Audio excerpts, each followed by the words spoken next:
প্ৰিয় বন্ধু বান্ধৱীসকল, কাতি মাহত যিসকল মানুহে এই তিনিটা বস্তু দান কৰে তেওঁলোক জীৱনত কেতিয়াও দুখীয়া নহয়। বন্ধুসকল, কাতি মাহটোৰ সময়খিনি এনেকুৱা সময় হয় য'ত ভগৱান স্বয়ং আহি ভক্তসকলৰ ঘৰলৈ যায়। এই মাহটো কেৱল পূজা আৰু ব্ৰতৰ বাবে নহয়, লগতে আত্মাক শুদ্ধ কৰাৰ কাৰণে আৰু নিজৰ জীৱনৰ পাপক নাইকিয়া কৰাৰ সময় হয়। কোৱা হয় যে যি মানুহে কাতি মাহ সমাপ্ত হোৱাৰ আগতে তিনিটা বিশেষ দান কৰে তেওঁলোকৰ জীৱনৰ পৰা দৰিদ্ৰতা একেবাৰেই দূৰ হৈ পৰে, কিয়নো দান কেৱল ধনৰ লেনদেন নহয়, এয়া হৃদয়ৰ পবিত্ৰতা আৰু আত্মাৰ বিনম্ৰতাৰ প্ৰতীক হয়।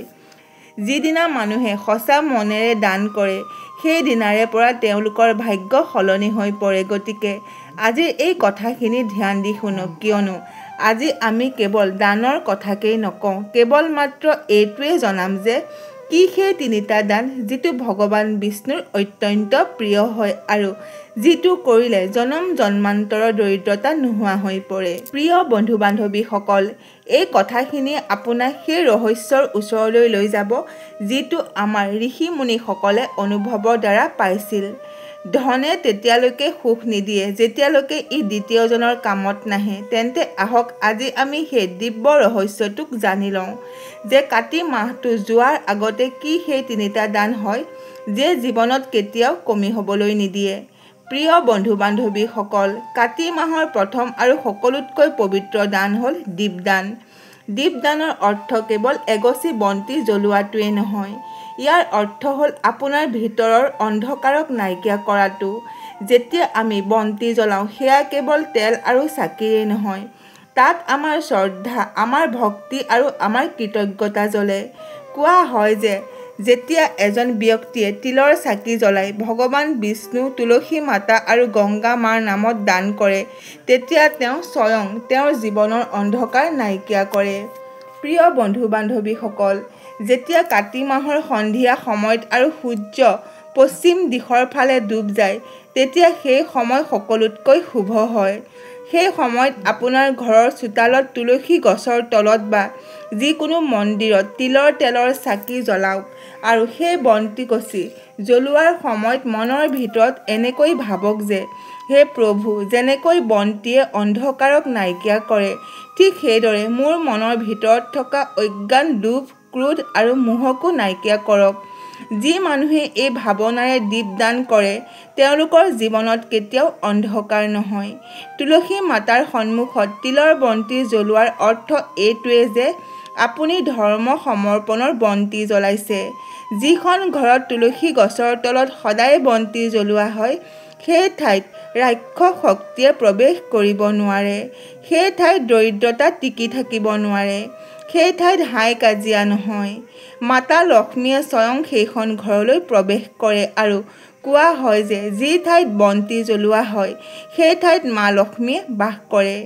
কাতি মাহৰ প্ৰত্যেক দিনাই অৰ্থাৎ পূৰ্ণিমা বা অমাৱস্যাৰ ৰাতি যদি কোনোবা মানুহে ভগৱান বিষ্ণুৰ মন্দিৰলৈ গৈ তিলৰ তেলৰ বন্তি জ্বলায় তেন্তে সেই বন্তিৰ পোহৰ চিধা স্বৰ্গলোকলৈ যায়। ভগৱানে স্বয়ং কৈছে যে যিসকলে মোৰ নামত বন্তি জ্বলায় মই তেওঁলোকৰ জীৱনৰ অন্ধকাৰ নাইকিয়া কৰোঁ। প্ৰাচীন কথাৰ অনুসৰি এগৰাকী নিৰ্ধন স্ত্ৰী আছিল যিয়ে গোটেই বছৰটো কিবা নহয় কিবা বচাই কাতি মাহত দীপদান কৰিছিল। এবাৰ তেওঁ কেৱল এগছি বন্তিয়ে জ্বলাইছিল, কিন্তু সেই বন্তিগছিত ইমানেই শ্ৰদ্ধা আছিল যে স্বৰ্গলোকতো তাৰ পোহৰ দেখিবলৈ পোৱা গৈছিল। ভগৱান বিষ্ণুৱে প্ৰসন্ন হৈ ক'লে যে এইগৰাকী স্ত্ৰী কোনো এটা জনমতেই অন্ধকাৰত নাথাকিব, পিছৰ জনমত তেওঁ এইখন নগৰৰে ৰাণী হ'ব। সেইকাৰণে কাতি মাহৰ এই অন্তিম দিনকেইটাত যেতিয়া এই মাহটো সমাপ্ত হ'বলৈ ধৰে তেতিয়া যদি কোনো ব্যক্তিয়ে তিলৰ তেলেৰে বন্তি জ্বলাই দান কৰিব পাৰে তেতিয়া তেওঁ তেওঁৰ জীৱনৰ দৰিদ্ৰতাক একেবাৰে সমাপ্ত কৰি দিব পাৰে। যিগছি বন্তি আপুনি আজি জ্বলাইছে সেয়া কেৱল মাটিৰ চাকিয়েই নহয়, সেয়া আপোনাৰ আহিবলগীয়া ভৱিষ্যতৰ নিয়ম হয়। সেই বন্তিগছিত আপোনাৰ শ্ৰদ্ধাৰ প্ৰকাশ, কৰ্মৰ তেজ আৰু আপোনাৰ ভাগ্যৰ উজ্জ্বল সম্পন্ন হৈ থাকে। প্ৰিয় বন্ধু বান্ধৱীসকল, ধ্যান ৰাখিব যে বন্তি কেৱল অলপ সময়ৰ বাবে নজ্বলে, ইয়ে আপোনাৰ আহিবলগীয়া সময় প্ৰকাশিত কৰে। যি মানুহে কাতি মাহত তিলৰ তেলেৰে দীপদান কৰে তেওঁলোকৰ পাপ নষ্ট হৈ যায়, পূৰ্বপুৰুষসকল তৃপ্ত হয় আৰু ভগৱান বিষ্ণুৱে স্বয়ং সেই ব্যক্তিজনৰ জীৱনত ভাগ্যৰ দীপক জ্বলাই দিয়ে। সেইকাৰণে সন্ধিয়া সময় শ্ৰদ্ধাৰে দীপক জ্বলাওক। সেই দীপকৰ পোহৰেৰে ভগৱানৰ চৰণত প্ৰণাম কৰক আৰু কওক যে, হে প্ৰভু, এই দীপৰ পোহৰেৰে মোৰ মনটো প্ৰকাশিত হৈ যাওক। এই দীপদানেই আপোনাৰ জীৱনৰ সকলোতকৈ পুণ্য দান হ'ব। প্ৰিয় বন্ধু-বান্ধৱীসকল, দ্বিতীয় দানটো হ'ল বস্ত্ৰদান।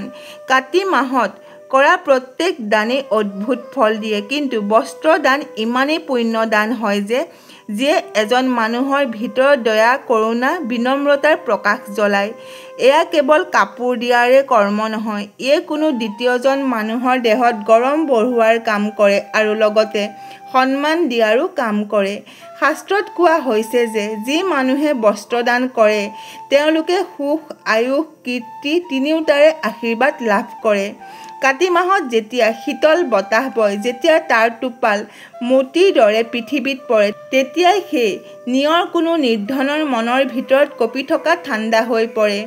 এনে সময়ত যদি কোনো ব্যক্তিয়ে কোনো নিৰ্ধনতাক বস্ত্ৰ দান কৰে, তেন্তে তেওঁ কেৱল কাপোৰ দান নকৰে, তেওঁ ভগৱানক স্বয়ং দান কৰে। প্ৰিয় বন্ধু-বান্ধৱীসকল, এইখিনি সেই সময় হয় যে মানুহৰ সৰু দান ভগৱানৰ নজৰত ডাঙৰ হৈ পৰে, কাৰণ ভগৱান বিষ্ণুৱে স্বয়ং কৈছে যে যিসকলে মোৰ কোনো ৰূপক ঢাকে মই তেওঁক মোৰ বৈকুণ্ঠত স্থান দিওঁ। আৰু আমি জানো যে সকলো জীৱৰ ভিতৰতে ভগৱানে বাস কৰে। কল্পনা কৰক যে এজন দুখীয়া বৃদ্ধাই ৰাস্তাত বহি ঠাণ্ডাত কঁপি আছে। তেওঁৰ চকুত ভয় নাই, কিন্তু আশাৰ বন্তি জ্বলি আছে। কিজানি কোনোৱে আহি আৰু তেওঁক এখন গৰম কাপোৰ দান কৰিব, আৰু যেতিয়া আপুনি গৈ তেওঁক এখন কম্বল উৰাই দিয়ে, তেওঁ আপোনাৰ ভৰিত ধৰিবলৈ ধৰে। তেওঁৰ মুখেৰে কেৱল দুটা শব্দই ওলায়, ভগৱানে আপোনাক ভালে ৰাখক, ভগৱানে আপোনাক সুখী কৰক। কিন্তু আপুনি জানে জানো, এই আশীৰ্বাদে আপোনাৰ জীৱনৰ সকলো পথেই সলনি কৰি দিব পাৰে, কিয়নো এই আশীৰ্বাদ যেতিয়া এজন ভোকত আৰু ঠাণ্ডাত কঁপি থকা মুখেৰে ওলায়, সেয়া চিধা স্বৰ্গলোকলৈ যায় আৰু তাৰ পৰা চিধা লক্ষ্মীৰ ৰূপত ঘৰখনলৈ আহে। পুৰাণত লিখা আছে যে এখন ব্ৰাহ্মণ পৰিয়ালৰ এগৰাকী স্ত্ৰীয়ে কাতি মাহত তেওঁৰ স্বামীৰ বাবে বচাই ৰখা এখন ঊলৰ কম্বল এজন ভিক্ষাৰীক দান কৰি দিলে। ৰাতি যেতিয়া তেওঁ শুবলৈ গ'ল, তেতিয়া তেওঁ সপোনত দেখিলে যে ভগৱান বিষ্ণুৱে হাঁহি মাৰি ক'লে যে তুমি যিহেতু এখন কম্বল আজি মোক উৰাই দিলা, গতিকে আজিৰ পৰা কেতিয়াও মই তোমাৰ ঘৰখন খালী হৈ থাকিবলৈ নিদিওঁ। পিছৰ দিনাই সেই পৰিয়ালটোৱে ৰজাৰ পৰা ধন, সন্মান আৰু অন্নৰ প্ৰাপ্তি কৰিলে। প্ৰিয় বন্ধু-বান্ধৱীসকল, বস্ত্ৰদান কেৱল বস্ত্ৰৰ ত্যাগ নহয়, এয়া অহংকাৰৰ ত্যাগ হয়। দান সেইটোৱেই সত্য হয় যিটো বিনা নেদেখুৱাকৈ কৰা হয়, যিটো হৃদয়ৰ কৰোণাৰ পৰা ওলাই গৈ কাৰোবাক হহুৱাব পাৰে। সেইকাৰণে কাতি মাহৰ অন্তিম দিনকেইটাত যদি আপোনাৰ হাতত এখনো নতুন কাপোৰ, শ্বল, ধুতি বা যিকোনো গৰম কাপোৰ যদি আছে, তেন্তে কোনো বৃদ্ধক বা কোনো ভোকত থকা ব্যক্তিক দান কৰি দিয়ক। যদি কোনোৱে শৰীৰটোক ঢাকিব পাৰে, তেন্তে মনটোক ঢাকিব পৰা ভগৱানৰ প্ৰিয় হৈ পৰে। মাতা লক্ষ্মীয়ে স্বয়ং তেনে ব্যক্তিৰ দুৱাৰত গৈ কয় যে য'ত কৰোণা আছিল তাত মই স্থায়ীভাৱে বাস কৰোঁ। সেইকাৰণে কাতি মাহত এই শুভ সময়ত বস্ত্ৰদান অৱশ্যেই কৰক। এই দান আপোনাৰ ঘৰখনৰ পৰা দৰিদ্ৰতাক নাইকিয়া কৰিব, আপোনাৰ বংশক সমৃদ্ধিশালী কৰি তুলিব আৰু আপোনাক সেই শান্তি দিব যে যিটো সোণ আৰু হীৰাতকৈও অধিক বেছি হয়। প্ৰিয় বন্ধু-বান্ধৱীসকল, তৃতীয় দানটো হ'ল অন্নদান। সকলো দানতকৈ শ্ৰেষ্ঠ দান হ'ল অন্নদান। ধৰ্মগ্ৰন্থত স্পষ্টভাৱে কোৱা হৈছে যে সংসাৰৰ সকলো দানতকৈ অন্নদান সৰ্বোত্তম হয়, কিয়নো অন্নই হৈছে জীৱনৰ আধাৰ। যিসকল ব্যক্তিয়ে ভোকত থকা ব্যক্তিক ভোজন কৰায়, সেয়া কোনো মানুহৰ নহয়, ভগৱানৰ তৃপ্তি কৰ্ম কৰায়। কাতি মাহত যেতিয়া সৃষ্টিৰ উৰ্জা শান্ত আৰু দিব্য হয়, গতিকে এই মাহত কৰা অন্নদান জন্ম জন্মান্তৰৰ পাপ নাশ কৰি দিয়ে। সেইকাৰণে কোৱা হৈছে যে যি মানুহে কাতি মাহত অন্নদান কৰে তেওঁলোকে হাজাৰ জনমৰ যজ্ঞৰ ফল প্ৰাপ্তি কৰিব পাৰে। প্ৰিয় বন্ধু-বান্ধৱীসকল, অন্নদান কোনো ব্যক্তিক ভোজন কৰোৱাৰ কাম নহয়, এয়া এক ভাৱ হয়, এক ত্যাগ হয় আৰু এক কৰুণাৰ ৰূপ হয়। যেতিয়া কোনো ভোকত থকা মানুহৰ পেটত অন্ন যায়, তেতিয়া তেওঁৰ মুখমণ্ডলত যেতিয়া হাঁহি বিৰিঙে, সেয়াই ভগৱানৰ আশীৰ্বাদ হয়। তেওঁ ভগৱানৰ আশীৰ্বাদ লাভ কৰে। তেওঁৰ ঘৰখনত কেতিয়াও অন্নৰ অভাৱ নহয়। পুৰাণত কোৱা হৈছে যে এজন সাধাৰণ কৃষক আছিল। তেওঁৰ নাম মধুকৰ আছিল। তেওঁৰ ঘৰখন বহুতেই দুখীয়া আছিল, কিন্তু তেওঁৰ হৃদয় বহুত উদাৰ আছিল। কাতি মাহৰ পূৰ্ণিমাৰ দিনা তেওঁৰ হাতত আছিল কেৱল একমুঠি চাউল। সেই সময়ত তেওঁৰ দুৱাৰ মুখলৈ এজন সাধু আহিল আৰু খাবলৈ কিবা বিচাৰিলে। মধুকৰৰ পত্নীয়ে ক'লে, এয়াতো আমাৰ ল'ৰা-ছোৱালী কেইটাৰ অন্তিম আহাৰ। কিন্তু মধুকৰে ক'লে, যদি আজি কোনো ভোকাতুৰক অন্ন দিয়া নহয়, তেন্তে এই অন্ন ব্যৰ্থ হয়। তেওঁ সেই চাউলকেইটা সাধুজনক দি দিলে। ৰাতি যেতিয়া দুয়োজনে শুই আছিল, তেতিয়া সপোনত ভগৱান বিষ্ণু প্ৰকট হ'ল আৰু তেওঁ ক'লে, মধুকৰ, আজি তুমি যি অন্নদান কৰিলা সেয়া মোৰ ওচৰ আহি পাইছে। এতিয়া আৰু তোমাৰ ঘৰত কেতিয়াও অন্নৰ অভাৱ নহয়। পিছৰ দিনা তেওঁৰ খেতি পথাৰত সোণৰ পইচা পালে আৰু তেতিয়াৰে পৰা কোৱা হৈছে যে অন্নত স্বয়ং ভগৱানৰ বাস। প্ৰিয় বন্ধু-বান্ধৱীসকল, যদি কোনো মানুহে কাতি মাহত কোনো ব্ৰাহ্মণ, সাধুক বা কোনো দুখীয়া লোকক ভোজন দান কৰে, তেতিয়া তেওঁৰ পূৰ্বপুৰুষসকল সন্তুষ্ট হয়। তেওঁলোকৰ ঘৰ অন্নৰে পৰিপূৰ্ণ হৈ থাকে আৰু ভগৱান বিষ্ণুৱে স্বয়ং সেই ঘৰখনক আশীৰ্বাদ দিয়ে। সেই দান ইমানেই পবিত্ৰ হয় যে জীৱ দান বুলিও কোৱা হয়, কিয়নো ইয়াৰ দ্বাৰা কাৰোবাৰ প্ৰাণ ৰক্ষা হয়। অন্ন দান কৰাৰ সময়ত সদায় এটা কথাৰ ওপৰত ধ্যান ৰাখিব, দান কেতিয়াও অপমানেৰে নকৰিব। দান সদায় প্ৰেম, নম্ৰতা আৰু শ্ৰদ্ধাৰে কৰিব লাগে। যেতিয়া আপুনি কোনো ভোকাতুৰক ভোজন কৰায়, তেতিয়া এনেকৈ নাভাবিব যে আপুনি তেওঁক সহায় কৰিছে। এনেকৈ ভাবিব যে ভগৱানে আপোনাক তেওঁক সহায় কৰিবলৈ পঠিয়াইছে। প্ৰিয় বন্ধু-বান্ধৱীসকল, যেতিয়াই ঘৰত অন্ন প্ৰস্তুত কৰে, সেই অন্নৰ এভাগ গৌ-মাতা, পক্ষী বা কোনো ভোকত থকা লোকক অৱশ্যেই দিয়ক। কাৰণ যি ব্যক্তিয়ে নিজৰ অন্নৰ ভাগৰ পৰা দ্বিতীয়জনৰ বাবে অলপ ৰাখি থয়, তেওঁলোকৰ ঘৰখন সদায়ে সমৃদ্ধিৰে ভৰি থাকে।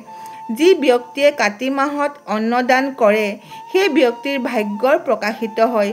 জীৱনৰ পৰা দৰিদ্ৰতা দূৰ হয় আৰু তেওঁলোকৰ ঘৰখনৰ বংশ পৰিয়ালত কেতিয়াও অন্নৰ অভাৱ নহয়। কোৱা হয় যে যিসকলে ভক্তিভাৱেৰে অন্নদান কৰে, তেওঁলোকে বিষ্ণুলোক প্ৰাপ্তি কৰে। সেইকাৰণে প্ৰিয় বন্ধু-বান্ধৱীসকল, যেতিয়াই কাতি মাহ সমাপ্ত হ'বলৈ হয়, আপোনাৰ হাতেৰে কাৰোবাক ভোজন কৰাওক, কিয়নো সেইখিনি সময়ে আপোনাৰ জীৱনৰ পূজা হৈ পৰিব। শেষত কেৱল এইটোৱেই মনত ৰাখিব যে দীপৰ দ্বাৰা অন্ধকাৰ দূৰ হয়, বস্ত্ৰৰ দ্বাৰা ঠাণ্ডা কমে আৰু অন্নৰে ভোক কমে, আৰু এয়াই সকলোতকৈ ডাঙৰ ধৰ্ম হয়। আশা কৰিলোঁ আজিৰ এই ভিডিঅ'টো আপোনালোকৰ ভাল লাগিল। যদি ভাল লাগিল তেন্তে আমাৰ এই চেনেলটো লাইক কৰক, শ্বেয়াৰ কৰক আৰু লগতে আমাৰ এই চেনেলটো ছাবস্ক্ৰাইব কৰি দিয়ক। আজিলৈ ইমানেই। শুনি থাকক জ্ঞানৰ গংগা।